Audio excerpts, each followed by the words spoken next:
Hello everyone and welcome back to the Class 47 Peter YouTube channel. And today I'm going to be taking a look at a new release. And what we have here to look at today is one of the new Class G5s produced by Bachmann, produced exclusively for the Model Centre, TMC. Now these came out, well the first of these came out towards the end of June. And so I have already seen the decoration samples of these. I saw them at Wally last year. I've seen them in the photos and I thought I've just got to get one of these. And so the version I've actually gone for here, this is actually a Class O, which is what they were classified before they later went over to the LNER, who then classified them the G5. Before that there was the Class O. And the version I've gone for here is number 2093 in the NER Lined Green livery. And I've gone for this particular livery because, well, for two reasons. One, because it stood out to me, and also because I don't have anything in this particular livery. That's the reason why I've gone for this one. So this has just arrived to me in the post, so we're going to get this model open and then we're going to have a look at it, because I'm just dying to see what this is going to be like in the flesh.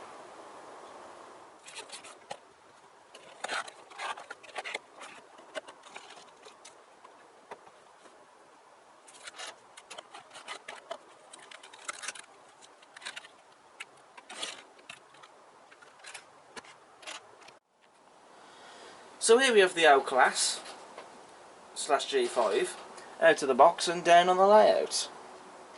The first thing to report, there's no quality control issues. There was no missing bits of detail parts, for example, that were loose in the box and I had to glue back on again, or any parts missing full stop. There's no other damage to the model, such as scratches, marks, imperfections in paintwork, so on. It's in a superb and top-notch, high standard factory finish that we expect to see these models in when we get them. It also works as well, perhaps most importantly, because when you spend all this money on a loco, this model cost me £190, so you expect it to work straight out of the box, and it does, and the mechanism on this model is absolutely silk smooth. You also have a flickering firebox as well, which is always a pleasure to see for me, because I do really like the feature. It might not be to everyone's liking, but it's a feature that I quite like. You know, you really do appreciate the detail that has gone into the model, even right down to the livery. I think that this is a work of art. I would say that Bachmann has really caught the overall shape and the looks and everything of the G5 or Class O superbly. It definitely looks like I'm looking at the real thing. So making a start with the detail then, first of all we do have sprung metal buffers on the model, and if I do say so myself, they have been painted very nicely, and I do love the silver buffers on this model. As standard, of course, as you would expect, slim tension NEM couplings. They will be getting replaced with magnetic couplings. You have a pre-fitted vacuum pipe on the front loco, as you can see. You've also got separately fitted lamp irons on the running board as well, and the buffer beam itself really has been picked out and painted very nicely. Plus you've also got the crisp lining on that, and there is also some very nice rivet detail on the buffer beam.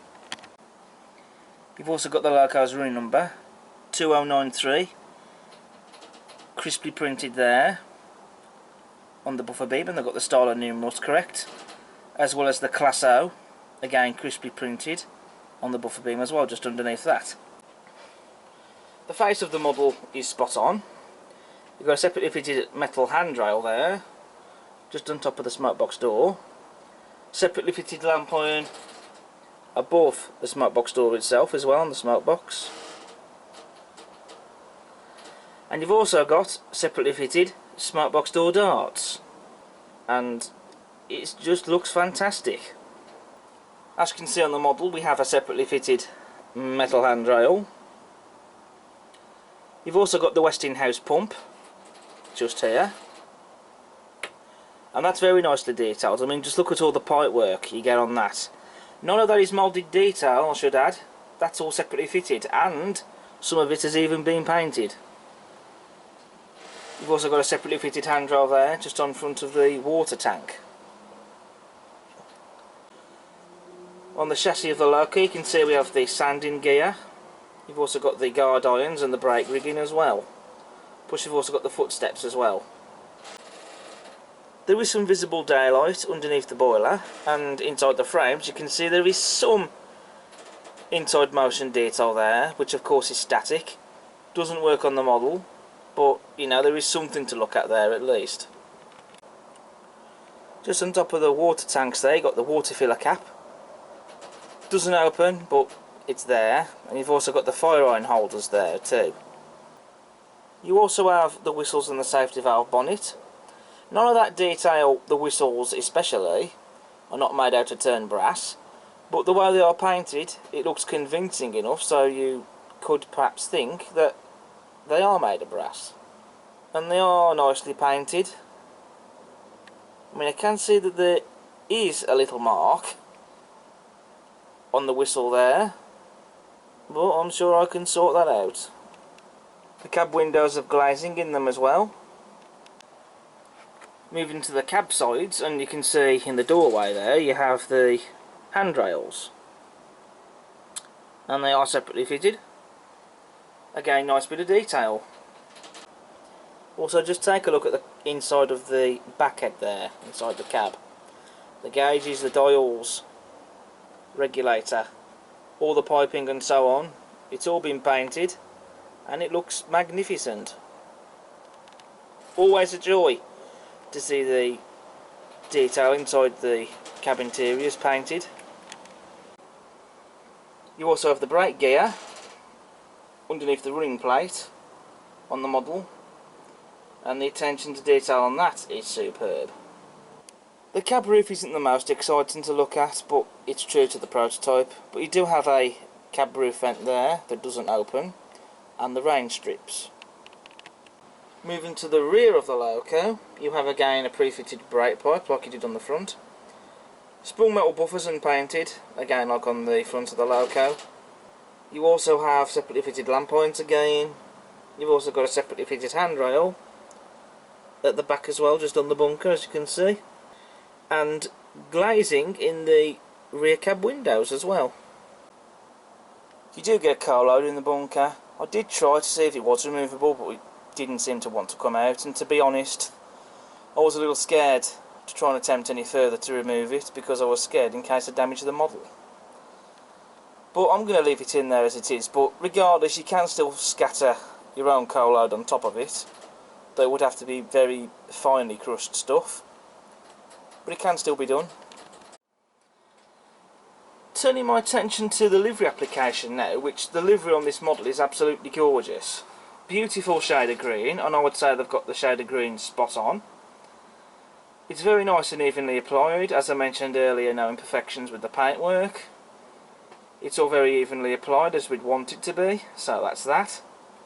And also the white and black lining on this model, lined on the sandbox, wheel arch, even on the wheels, boiler bands, water tanks, the bunker. It all sets the livery off nicely. The wheels are finished in the same, and indeed a beautiful shade of green as well. That's another thing that really stands out with this loco as well, with the livery. The wheels are painted in the green as well, with that lovely white trims on the wheels. You know, it looks beautiful. You also have the NER lettering there, crisply and superbly applied, and the style of the font that they've used is correct for that. And you've also got the number plates for the loco, 2093. You don't get any etched ones though, which did surprise me, as I would have thought that Bachmann would have supplied some etched ones with this model, but alas they haven't. But the printed ones though are still nice, and they're still fantastically detailed as well, in my opinion. And if I quickly turn my attention to the other side of the loco, there's not really any detail differences, other than the fact that the Westinghouse pump isn't on this side. and also the handrail only runs up to about here, where the water filler cap is on this side of the loco. But apart from that, all the rest of the detail is the same. But I just thought I'd give you a shot of the loco from the other side. Why not? We also have the accessory bag to have a look at. In here we have the fire irons. You get some screw-link couplings, footsteps, cab doors and lamps to fit to the model. They are optional, you either fit them or you don't, but I will be adding these details, or some of them at least. So I've covered pretty much all the detail that I can cover that's on this model. For a first impression, I think it's a superb model. But what I'm going to do now is I'm going to take off the tension knot couplings, fit on a magnetic coupling, and I'm going to get this loco running round with the teaks, I think. Perhaps either the full rake or some of them. And then I'll come on to my final conclusion. And I already know what that conclusion is going to be. It's definitely going to be a good one.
Right, so you've seen the NER class tank running around the layout with some of my teak coaches. This is not quite the full rake. I did put the full rake behind her to see if she'd manage. And to be fair, she managed on most of the layout, but just that end of the layout down there, on those curves, she didn't like it. Even with this rake, I've got 6 of the coaches behind her. There was a very teeny tiny bit of struggling, but nothing to the point that would make her stall and just wheel slip. She just quickly found her feet. And I think she does really look the part with the teaks, I think, in my personal opinion. So, for my verdict then, what do I think on this model? I mean, some people might think, well, isn't 190 quid expensive for a tank engine? You know, I'm sure some people might think that. You know, it does seem like a lot of money for a model like this. I'll let you decide on that, you know, whether you choose to spend the money or not on a model like this. It's entirely up to you. It's your own personal decision. For me personally, I really do think it's a stunning little model. I really do. But yeah, I mean, I can't pick any faults with this. I think it really is a cracking little gem of a model. And so I'm really glad that I did spend the money on it. Personally, you know, I would at least consider it. You know, it's up to you if you want to spend this much money on a model like this. I would definitely recommend it, especially if you're an LNER modeller, or whether you're choosing to model the North Eastern Railway period, which is what this livery is from, or whether it's LNER or even later in BR. You know, I'd say if you are at least an Eastern region modeller, then it's a must-have, I think. It's nice to finally be able to have this logo on the market in RTR as well. So, well done, I think, to both Bachmann and TMC for this model. And also, a part of me does feel tempted now to get the J72 in this livery. I think I can still get it from places. I know there's one place in particular where I can get one from. So, who knows? I might be tempted to do that, actually. But we'll see what happens in the future. But yeah, personal opinion, cracking model. Not much really else to say about it. I'm glad I bought it. It's not something I'm going to regret buying later on. If there's ever a model that comes into that area, I think that would have to be the Dapple/Rails Terrier. I mean, I know I have done positive reviews on it because you know, to be fair, you know, regardless, I'm probably not going to be bothered about inaccuracies on the model. You know, they were really well detailed. It's just that with my personal experience, it hasn't been great. You know, when I bought a BR Black one, I bought it and I thought it was a great model. After that, sometime later, Firebox Glow decides to go on it and melted the body. Didn't have much luck with a replacement, so got a refund after that. I did have a Brighton Gold Terrier, which you'll have seen before, which I have done a review on, and I have done it in running sessions. It has featured, but that model has now given up the ghost. So I'm left with two terriers, and so I think I'll be at some point looking at getting another Hornby one. I think my conclusion is if you want a terrier, just get a Hornby one. You know, it's not the detail I think that's wrong, it's probably what's underneath the body, to be quite honest.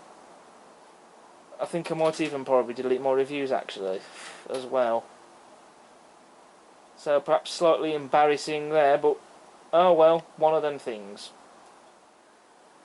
So that's the end of this review on the Bachmann O Class /G5. Thank you all so much for watching, and I hope you've enjoyed. As ever, if you like what you see, please do subscribe to the channel. Give us a thumbs up and feel free to leave a comment, and also don't forget to check out all my other content I've got on the channel, because this channel ain't just about model railways, you know. It's also about the real railways as well. I do go out to places to film trains, because that's my other hobby and my main passion as well. Going out filming trains, whether it's on heritage lines or on the network.